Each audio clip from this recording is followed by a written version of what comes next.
világosra teszi, hogy mi az, amit ő akar, és sokszor ezért harcolni kell, hogy minél előrébb, minél inkább közelebb vagy a mélyhez, minél inkább kezd el már hívő életedben előre haladva, tapasztalatokat szeretni gyűjteni, annál inkább fontossá válnak azok a pontok, ahogy Isten te megtanultad hallani, megtanultad, hogy szól hozzád, megtanultad, hogy milyen módon van veled közösségben. Így jön Mózeshez is, de tovább viszi.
Nézzétek, ami jövő. Sziasztok, neveteket figyelni. Masa. Lili. Robin. Báni. És megtudhatnám, hogy honnan jöttek? Kérlek, ez kérdés? Csak a legkirályabb városból jöttünk a világon. És ezt úgy hívják, hogy Debrecen. Na, én megyek és elfogom a lakosztályon. Hé, srácok! Tudjátok, milyen ez a tábor? Ferge? Várjatok ki a végét. Még mindig vár? Én nem hiszem, hogy gyerekágyat kaptunk. Nem látom olvaskozni. Én meg nem hiszem el, hogy még mindig nem öltöztél ki. Báni, te ebben az egy öltönyben akarsz lenni egész héten? Kérlek. Hé, fiúk!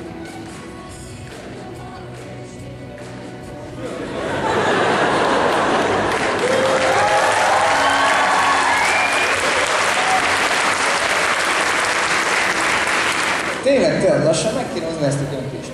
Évek óta mindig csak azt mondod, hogy majd, különben fontosabb kéne legyen minden. Na, én megyek, megnézem, milyen a baptista felhozata.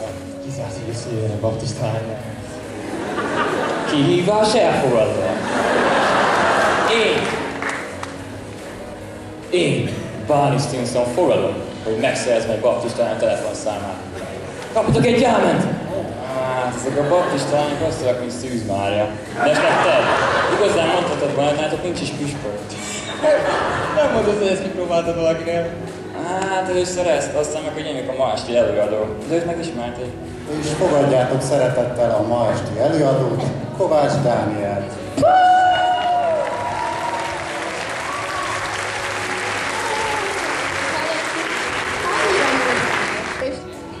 Nincs is jobb egy kis pornál.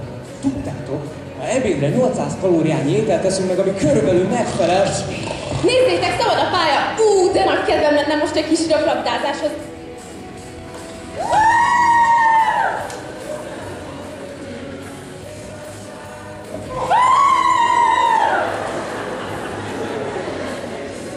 Kész az uzsonna!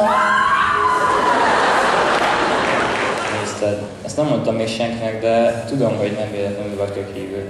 Amikor reggelente felébredek egy-egy újabb lány mellett, tudod, mit értek? Hát lenne egy tippem. Ürességet. Az, hogy hiányzik valami, és rohannom kell egy másik nőhöz, hát az majd betölti ezt az űrt. És fogalmam sincs, hogy mi ez. Tehát fogalmam sincs, hogy mi ez. Csak azt érzem, hogy hiányzik valami. Volt gyerekkorodban olyan játékod, amelyben különböző formák voltak, és ez ezek csak az ugyanolyan formájú résen tudtak átmenni? Persze, hogy volt, de hogyan is ilyen. Azt mondják, hogy a mi lelkünk is ilyen. Vannak benne különböző terek, amelyeket csak egy bizonyos dolog tölthet ki teljesen. Van egy tér, melynek Isten alapja van. És amíg nem találkozol vele, akkor üresnek fogod érezni magad. Hát ez a komoly, és félelmetesen is hangzik. Attól félek túl sok mindent kellene feláldoznom. Olyan nehéznek tűnik. Hát igen, ezt hívják hitnek. Kell hinned, hogy Jézus Krisztus, az Isten fia, meghaltott a bűneidért is. Olyan egyszerű, és úgy érzem, nekem is meg kellene hoznom ezt a lépést az ismeretet.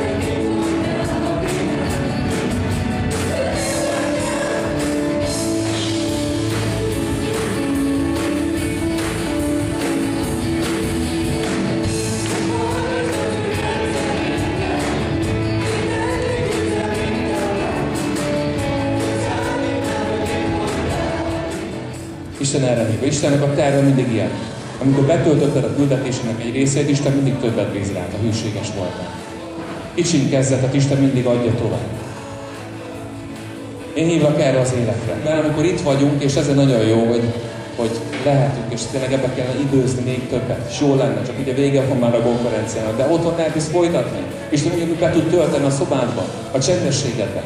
Gyakoroljátok, dicsérjétek az Urat. És azt mondja, szánd oda a testedet, élő és szent áldozat az Istennek. Add oda magadat, úgy, ahogy vagy, az élő Úrra.